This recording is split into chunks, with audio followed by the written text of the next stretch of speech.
Footsteps shuffled on the stair. Somebody is coming. Who is this somebody? I think it can be reasonably concluded that this somebody is the partner of the woman. We can go a little further and state that the person is probably the husband of the woman.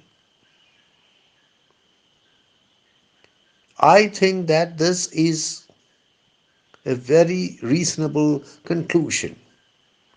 You must remember that the narrative is set in the years immediately succeeding the Great War. And in that context, in that scenario, this is the best possible explanation. A couple of things need to be investigated. The first of these is whether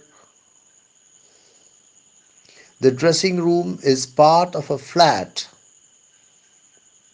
or part of a house. I think that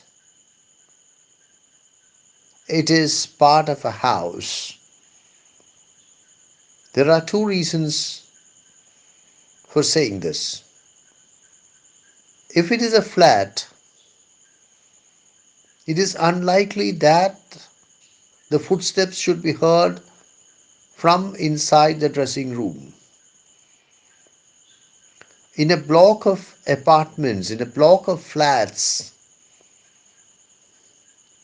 the stairs are generally centrally located and almost never close to any one flat. It would not be possible to hear the footsteps from inside a dressing room if the dressing room is part of a flat. Secondly, the woman appears to be a very rich woman, and she most certainly seems to be able to afford a house, at least a row house or a semi-detached house. Footsteps shuffled on the stair. What is shuffle? Shuffle means walk slowly, dragging one's feet along the ground rather than lifting them. Why is the man shuffling up the staircase? The poet does not say that the person climbs up the staircase. The poet says that the person shuffles up the staircase. Footsteps shuffled on the stair. Would it be too far-fetched to suggest that the man is a rather old man? Old men and old women usually have a shuffling gait. Can we suggest that this man is a rather old man and hence he shuffles up the stair instead of climbing up the stair? In that case, can we ask whether the woman is a gold digger? Whether the relatively young woman has married the man for his wealth? I think in the given context, in the given scenario, this is most certainly a possibility. The lines that follow give a graphic description of the tension experienced by the woman as the man approaches up the stairs.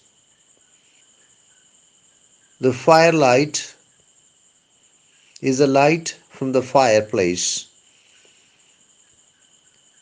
Under the firelight, under the brush, the woman is brushing her hair, and there is the soft light from the fireplace. Her hair, spread out in fiery points, glowed into words. Glow means shine softly, then would be savagely still. Savagely in this context means to a very high degree, severely. The lines capture the tension experienced by the woman, and they remind us of the serpent woman in John Keats's Lamia. It can be pronounced as Lamia, but I think Lamia is a better pronunciation. It is doubtful whether T.S. Eliot would be happy to acknowledge that he was influenced by John Keats. But the fact remains that the picture presented in these lines strongly reminds us of the serpent woman in Lamia. The conversation that follows buttresses the theory that the woman and the man are married to each other. In fact, it sounds like a characteristic conversation between a typical wife and a typical husband. The irritation, the frustration, and the exasperation that burst through these lines are ample evidence to demonstrate that the woman and the man are indeed wife and husband. I think that if the woman and the man had just been partners, this conversation would not have taken place. A formal marriage is necessary to facilitate such a bitter exchange of words. I'm reminded of the old Greek saying, better to bury a woman than to marry her. Perhaps the man had not heard of this saying before he married the woman.